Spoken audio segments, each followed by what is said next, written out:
ቁርአን ስናነብ ይህን ቃል በተደጋጋሚ እናገኘዋለን። ሆኖም ሶስት አይነት አቀማመጦች አሉት። ሶስቱም ፈጽሞ የተለያዩ ናቸው። አንድ አድርጎ ማንበብ ራሱ የቁርአኑን ትርጉም ያበላሸዋል። በመሆኑም የዛሬው ቪዲዮ በእነዚህ ሶስቱ አቀማመጦች መካከል ያለውን ልዩነትና እንዴት አድርገን በትክክል ልናነባቸው እንደምንችል የምናይበት ቪዲዮ ነው። ከዛ በፊት ግን በመጀመሪያ ደረጃ በአሊፍና በሐምዛ መካከል ምን አይነት ልዩነት እንዳለ ጠንቅቀን ማወቅ ይኖርብናል። ለዛ ደግሞ ከዚህ በፊት በዚህ ዙሪያ ላይ የለቀኩት ቪዲዮ አለ። እሱን ገብታችሁ ብታዩት በጣም ይጠቅማችኋል። ሊንኩን ዲስክሪፕሽን ላይ አስቀምጥላችኋለሁ። መርሐባ። ስለዚህ ከቀላሉና በተደጋጋሚ ከምናገኘው ቃል እንጀምራለን። ይህን ቅርጽ የምናገኘው ከላም ፊደል ቀጥሎ አሊፍ ፊደል ሲመጣ ነው። ለዛም ነው ላም አሊፍ ብለን የምንጠራው። በዚህ ጊዜ ላም ፊደል ሁሌ ከላይ የፈትሐ ምልክት ኖሮባት እናገኛታለን። ከሷ ቀጥሎ ደግሞ የመሳቢያው አሊፍ እናገኛታለን። ታዲያ እቺ አሊፍ ፊደል ምን ያክል ነው የምትሳበው የሚለውን በተመለከተ ከሁለት ሐረካ ጀምሮ እስከ 4 5 ሐረካ ድረስ እንደየሁኔታው ልትሳብ ትችላለች። ይህን ያልነው የሐረካው ብዛት ከሷ ቀጥሎ ከሚመጣው ፊደል አኳያ ስለሚለያይ ነው። እስኪ ይሄን አንቀጽ እንመልከት። ፈላ ወረቢከ ላ يؤمنون حتى يحكموك فيما شجر بينهم ثم لا يجدوا في أنفسهم حرجا مما قضيت ويسلموا تسليما። እዚህ አንቀጽ ላይ እንደምንመለከተው ሁሉም ቦታ ላይ ሁለት ሐረካ ትሳባለች። ሆኖም ከሁለት ሐረካ በላይ የምትሳብ ከሆነ ግን ከላይዋ ላይ በዚህ መልኩ የመድ ምልክት ተቀምጦባት እናገኛታለን።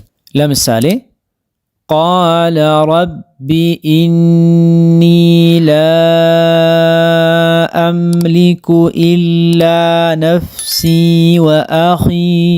ወደ ሁለተኛው አቀማመጥ እንለፍ። ይህ አይነቱ አቀማመጥ ከላም ፊደል ቀጥሎ ሐምዛ ፊደል ስትመጣ ነው። በደንብ እናስተውል። አሊፍ ሳይሆን ሐምዛ ፊደል።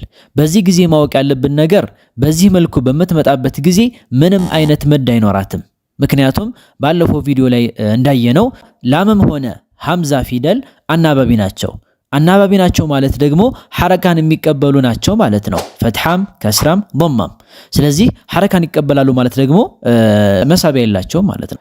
ይህ አይነቱ አቀማመጥ በብዛት አል ከሚለው ቃል ቀጥሎ በሐምዛ የሚጀምር ፊደል ሲኖር የምናገኘው አቀማመጥ ነው። ምን ማለት ነው?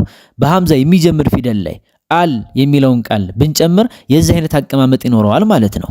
ለምሳሌ አንፋል የሚለውን በሐምዝ የሚጀምረውን ቃል ብናይ አል የሚል ቃል ብንጨምርበት አል አንፋል ይሆናል። በዚህ መልኩ ቅርጹ ይቀመጣል ማለት ነው። እስኪ ከቁርአን አንቀጽ ደግሞ እንመልከት። مثل الفريقين كالأعمى والأصم والبصير والسميع። ሆኖም አል የምትለዋን ቃል ሳንጨምር እንዲሁ በሐምዛ የሚጀምር ማንኛውም ቃል ላይ ላም ፊደል ብንጨምር አቀማመጡ የዚሁ ተመሳሳይ አይነት ሆኖ እናገኘዋለን።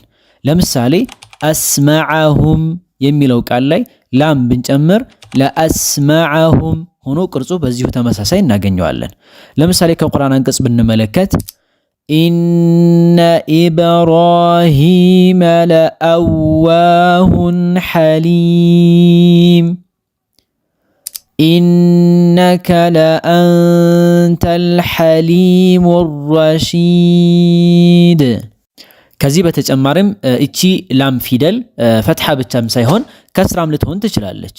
ለምሳሌ ወማ ኑአኺሩሁ ኢላ ሊአጀሊን ማዕዱድ። ወደ ሶስተኛውና የመጨረሻው አቀማመጥ እንለፍ። ይህ ደግሞ የእስካሁኖቹ ሁለቱ አቀማመጦች ድምር ነው። ምን ማለት ነው? ከላም ፊደል ቀጥሎ ሐምዛም አሊፍም ጎን ለጎን ሲመጡ ማለት ነው። እዚህ ላይ ይህ አይነቱ አቀማመጥ አሁን ካሳለፍነው ከሁለተኛው አቀማመጥ ፈጽሞ እንደሚለያይ ማስተዋል ይኖርብናል። ማለትም እዚህ ላይ ሐምዛ የተቀመጠችበት ቦታ በላም እና በአሊፍ መካከል ላይ ሲሆን እዛኛው ላይ ደግሞ ከአሊፍ ከላይ ነው የተቀመጠችው። እዚህ ላይ ይህን አቀማመጥ ሲያዩት የሁለት ፊደላት ጥምረት ይመስላል። ሆኖም እውነታው ግን የሶስት ፊደላት ጥምረት ነው። በነገራችን ላይ በቁርአን ውስጥ ሶስት ፊደላት በአንድ ላይ ተጣምረው የምናገኝበት ብቸኛው አቀማመጥ እዚህ ላይ ብቻ ነው። ስለሆነም እዚህ ላይ ያሉት ፊደላት ላም፣ ሐምዝና አሊፍ ናቸው። እዚህ ላይ ታዲያ አሊፍ ፊደል ስላለች መድ አለ ወይም ደግሞ መሳቢያ አለ ማለት ነው። አሊፍ ደግሞ የተቀመጠችው ከሐምዝ ቀጥሎ በመሆኑ ሐምዝ ትሳባለች ማለት ነው። ሐምዝን ፊደል መሳብ ይኖርብናል እቺን በምናነብበት ጊዜ ማለት ነው። እስኪ በምሳሌ እንመልከት። አልአኺራ አልአኺራ ለሁም ፊ ዱንያ ኺዝዩ ወለሁም ፊል አኺረቲ ዐዛቡን ዐዚም። ሌላ ምሳሌ አልአያት الآيات قد بينا الآيات لقوم يوقنون ጥሩ ለምንድን ነው ታዲያ በዚህ መልኩ ልናነብ የቻልነው? በዚህ ጉዳይ ላይ ግልጽ እንዲሆንልን ይህን ቃል እየነያየን እየነጣጠን እንመልከት። እስኪ ከዚህ ከዋናው ቃል ላይ አል የምትለዋን ቃል ብናነሳው ምን እንደሚፈጠር እንይ። የዚህን ጊዜ ቃሉ የሚጀምረው በማን መሆኑን እንረዳለን? በሐምዛ መሆኑን እንረዳለን። በሐምዛ መሆኑን ብቻ ሳይሆን ከሐምዛ ቀጥሎ ያለው ፊደል ማን ነው? አሊፍ ፊደል ነው።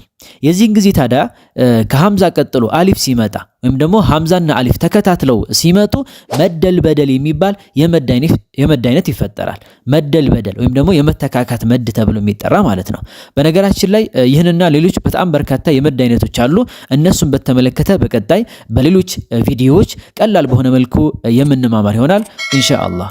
በመሆኑም በዚህ መልኩ ቃሉ በሐምዝ ተጀምሮ ከሱ ቀጥሎ አሊፍ ከመጣ ከሁለት ሐረካ ጀምሮ ይሳባል። አያት ቲልከ አያቱል ኪታቢል ሙቢን። ለዛም ነው ከዚህ ቃል ላይ አል የምትለዋን ቃል መልሰን ብንጨምርበት አሳሳቡ ላይ ምንም የሚቀየር ነገር አይኖርም፣ ተመሳሳይ ነው የሚሆነው። አልአያት قد بينا الآيات لقوم يوقنون ስለዚህ አልአያት አይባልም፣ ምክንያቱም መሰረታዊ የመድ ፊደልን ስለምንጥል ማለት ነው። ስለዚህ እዚህ ላይ የመድ ፊደል መኖሩን በደንብ ማስተዋል ይኖርብናል።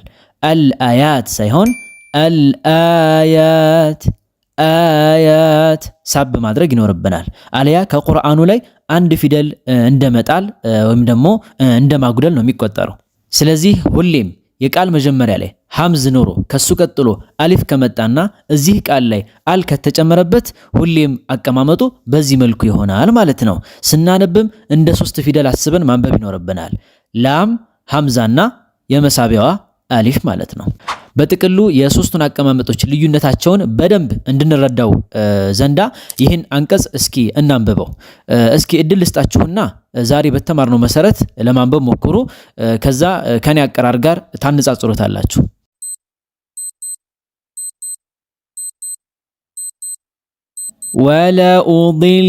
ولأضلنهم ولأمنينهم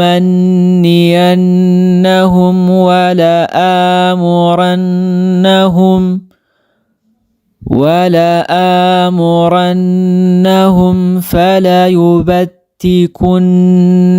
آذان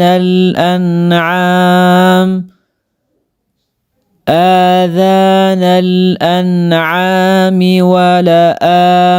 ولآمرنهم فلا يغيرن خلق الله። ጥሩ እና በትክክል አነበባችሁት? ኮሜንት ላይ አስፍሩልኝ። ለማንኛውም እነዚህ ሶስቱ የፊደላት ጥምረት ተመሳሳይ የሚመስሉ ሆኖም ፈጽሞ የተለያዩ ቃላት ናቸው። የመጀመሪያው ከላም ቀጥሎ አሊፍ ፊደል ሲመጣ ሲሆን የመድ ፊደል ስላለው በትንሹ ሁለት ሐረካ ጀምሮ ይሳባል። ሁለተኛው ደግሞ ከላም ቀጥሎ ሐምዛ ፊደል ሲመጣ ሲሆን ምንም አይነት የመድ ወይም መሳቢያ የለውም። ሶስተኛው ደግሞ የሶስት ፊደላት ጥምረት ሲሆን መጀመሪያ ላይ ላም ፊደል፣ ሁለተኛው ሐምዛ ፊደል፣ ሶስተኛው ደግሞ አሊፍ ፊደል ነው። ይህ አሊፍም በትንሹ ከሁለት ሐረካ ጀምሮ ይሳባል። እንግዲህ የዛሬው ትምህርታችን ይህን ይመስል ነበረ። ስላዳመጣችሁኝ በጣም ነው የማመሰግነው። እንደተጠቀማችሁበትም ተስፋ አድርጋለሁ። እንደዛ ከሆነ ደግሞ ለበርካታ ወንድምና እህቶች እንዲዳረስ ቪዲዮውን ላይክ ማድረግና ሼር ማድረግ እንዳይረሳ። ቁርአንን በኦንላይን ባላችሁበት ለመማርና የተጅዊድ ትምህርቶችን ለመማር ከፈለጋችሁ ዲስክሪፕሽን ላይ ባስቀመጥኩላችሁ የቴሌግራም አድራሻ ማናገር ትችላላችሁ። በቀጣይ ልክ እንደዚህ ጠቃሚ በሆኑ ቪዲዮዎች እስክንገናኝ ድረስ መልካም ጊዜ እመኝላችኋለሁ። ወሰላሙ አለይኩም።